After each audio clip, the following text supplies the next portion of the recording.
சிந்து நதியின் மிசை நிலவினிலே சேரனன் நாட்டிளம் பெண்களுடனே சுந்தர தெலுங்கினில் பாட்டிசைத்து தோணிகள் ஓட்டி விளையாடி வருவோம் என்று முண்டாசு கவிஞன் கொஞ்சி மகிழ்ந்த பாரத தேசத்தின் பெருமைகளை உரித்தாக்கிய பல மாநிலங்கள் வரையறுக்கப்பட்ட இந்நன்னாளில் பாரத அன்னையின் பிள்ளைகளான அம்மாநிலங்களின் சிறப்பை அறிந்து கொள்வோம்.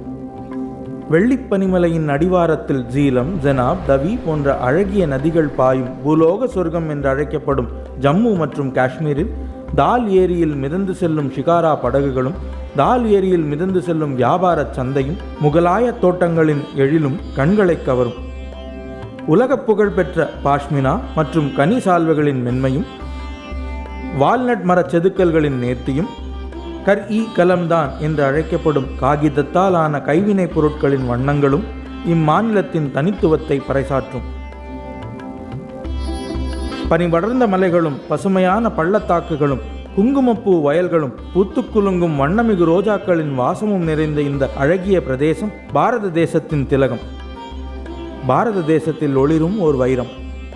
சிந்து மற்றும் சன்ஸ்கார் நதிகள் பாயும் உயரமான குளிர் பாலைவன பூமியாம் லடாக்கில் நிறம் மாறும் பாங்காங் சோ ஏரியின் அழகும் பழமையான பௌத்த மடாலயங்களின் அமைதியும் மனதை கொள்ளை கொள்ளும். திபெத்திய தங்கா ஓவியங்களும் திருவிழாக்களில் ஆடப்படும் சாம் முகமூடி நடனங்களும் நுட்பமான வெள்ளி, வெண்கலம் போன்ற உலோக கலைகளும் இம்மாநிலத்தின் கலாச்சாரத்தை பறைசாற்றும்.